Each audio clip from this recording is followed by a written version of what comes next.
This is CNN Breaking News. And we begin this hour with breaking news. Another white-knuckle day is already unfolding up on Wall Street. Right now, the Dow is down about 900 points, a little bit more than 900 points. Fear of a global recession.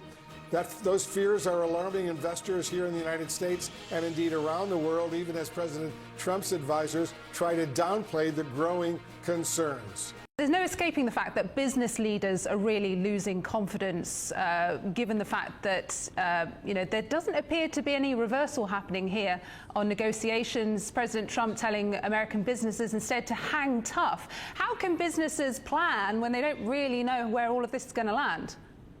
Yeah, Christina, that is the big problem. They don't know what the cost of their goods is going to be, and so they don't know right now, should they be hiring workers or should they be firing them? Should they be retreating or should they be expanding? I mean, it just creates mass confusion. Now, you look at the markets right here. The Dow is up by almost 1,000 points, 2.5%. The S&P 500 down by 2%. Earlier, the S&P did enter bear market territory, which signals a 20% decline from a previous high. Now, the S&P is trading just above that. The key number to watch is 49.15. If the S&P closes below 49.15, then this would be the second fastest bear market in history, second only to COVID in 2020. Of course, then it was a deadly virus. Now it's a self-inflicted trade war.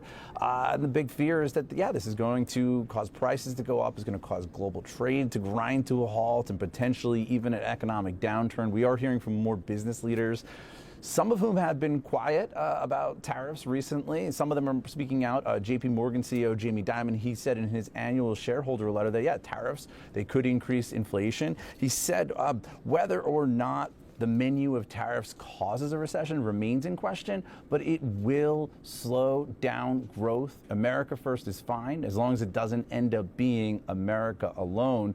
And some are even invoking Smoot-Hawley, the 1930 law passed by the U.S. Congress that sent tariffs skyrocketing and made the Great Depression even worse than it had to be. Take a listen to former St. Louis Fed President Jim Bullard on CNBC this morning. This has dramatically raised the risk of a Smoot-Hawley type outcome. So Smoot-Hawley was 1930. Other countries retaliated, global trade collapsed, and the Great Depression was on. So I think that's really what has people worried about this. It doesn't have to work out that way. Some very strong words there from a former Federal Reserve official. There's others that are speaking out too. Bill Ackman, the billionaire hedge fund CEO who endorsed Trump for this election, he's basically pleading with the president to hit the pause button on this trade war. And he said, if not, we're heading for a self-induced economic nuclear winter, and we should start hunkering down. Also, just want to look at things historically to just sort of show you how bad the market has been lately. So the S&P 500 entering today, this does not even count today's losses. Entering today, the S&P 500 is off to its worst start to any presidential term in modern history since the S&P launched in the 1950s. It's just staggering, and you can see how much lower the market is under Trump 2.0 than it was at this point under Trump 1.0. So we got to listen. We have to wait and see whether or not the president's going to heed these warnings from CEOs and investors and economists. He's clearly shown that he's more willing to stomach economic and financial pain than he was during his first term. Still, though, these losses have got to get the attention of the White House, and we're just going to have to wait and see whether or not the president's willing to change course at all on tariffs. Let's bring in economics and public policy professor Justin Wolfers right now. He's from the University of Michigan. He's joining us from Ann Arbor right now. Justin, what's the significance of entering bear market territory?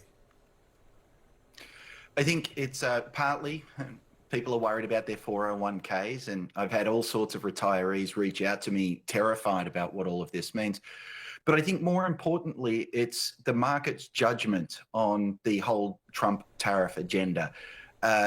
According to Trump's theory of the case, what he's trying to do is make American business outperform.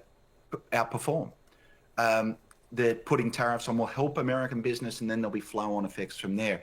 But what you see here is the market saying, no, we think that the value of American businesses is falling and fallen quite dramatically as a result of these tariffs. This is the tariffs.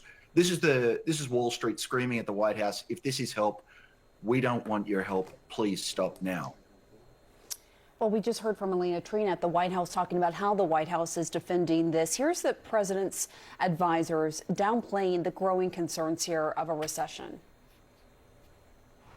The market will find a bottom. It will be soon. And from there, we're going to have a bullish boom. There doesn't have to be a recession. Who knows how the market is going to react in a day, in a week. You need to reset the power of the United States of America and reset it against all our allies and our enemies alike. It's a strategy to create a golden age in America for the American worker. That's his strategy. So, Justin, what is your take on their arguments? Look, I think let me explain why it is I think markets hate this so much. Essentially, Trump grew up in an era where there was quite substantial tariffs on American businesses, and so some of his complaints would have been totally reasonable in 1960. It turns out today that very few countries, or a week ago I should say, actually have substantial tariffs on the United States at all. So what we have is, if we, quote, win this trade war, we might be able to get, say, Vietnam to eliminate all of its tariffs. Right now, Vietnam actually charges, on average, only a 1.1% tariff rate. And so if we win, we get a tiny reduction in tariffs. Now, in the meantime, what's happening is China has put a 34% tariff rate on the United States. So it's incredibly asymmetric. The stakes, if we win, are very small. The stakes that we're putting on line that we stand to lose are very large. What will it take, Justin, for all of this, and it's pretty serious right now, very depressing, as we all know, what will it take for this to turn around? I think it's going to take Congress. The Constitution gives the power over tariffs, not to the president, but to Congress. Previous Congresses gave certain limited powers to the president. It's also possible the courts are going to stop this because it's quite plausible that the president has overstepped his authorities here. Well, this is the largest tax increase in a generation, and it's occurring at the stroke of a pen of a man in the White House, not going through Congress at all. So Congress has the power to stop this, and I think they're seeing right now there's a whole lot of them who are not going to get reelected in 2 years' time, and they're not getting reelected around an issue that the Republican Party has traditionally hated, which is tariffs. And taxes, too. Yeah, exactly. Professor Justin Wolfers, thank you so much. Wolf. Trade is also on the table when President Trump meets with the Israeli Prime Minister Benjamin Netanyahu later today over at the White House. The two were already expected to talk about the war in Gaza, the remaining hostages, and Iran and other issues, but trade certainly has become a significant item on their agenda as well after President Trump slapped Israel with a 17% tariff. Joining us now here in the Situation Room, CNN's chief national security correspondent, Alex Marquardt. Alex, Netanyahu was just here a few weeks ago, right? And now he's back. Give us a sense of what's going on. Netanyahu was the first foreign leader to visit Trump when he went back into the White House, and now he is the first foreign leader to visit Trump following this tariffs news in an international effort to renegotiate trade deals between the U.S. and their respective countries. So, of course, the major agenda items that are classic for these two leaders, whether it's Gaza, Iran, Syria, will very much be on the table. But the tariffs news is very much adding a new dimension to this. The Israelis had tried to prevent being slapped with new tariffs by doing away with all duties on U.S. products just a couple days before this announcement. It did not work. As you noted, 17% now being put on Israeli products. The Manufacturers Association of Israel says that anywhere between 18 to 26,000 Israeli jobs could be lost as a result. So that is going to be a major item that the two leaders are going to talk about. Of course, the ongoing war in Gaza, where Israel is expanding its operations, taking more territory, occupying more territory in the Gaza Strip. There are questions about whether a ceasefire can be resurrected. Of course, that was a big success early on in the Trump administration. Hamas had rejected an American proposal for what they called for an extension to that ceasefire. Now they're saying they're willing to go along with it. The Israelis are demanding more hostages be released. And so Steve Witkoff, the president's envoy, who's going to be in that meeting as well, is still trying to get that ceasefire back up and running. The main sticking point is Hamas is trying to end this war, and they're willing to give up all the remaining hostages. Israel wants those hostages, of course, but is not willing to end that war right now. One other thing to note, Wolf, 3 American teenagers, Palestinian-American teenagers, were shot in the West Bank last night. One of them was killed. The IDF called them terrorists who hurled rocks towards the highway. So that could be another thing that is discussed today. Certainly those leaders will be asked about it. There are all kinds of things to talk about today. Tariffs, it appears, near the top, if not at the top of that list. So they're going to hold a joint meeting, a bilateral meeting at the White House, and then have a joint news conference. Is that right? This is the formula that we've seen with numerous other foreign leaders, where the two get together in the Oval Office. They take questions from the press.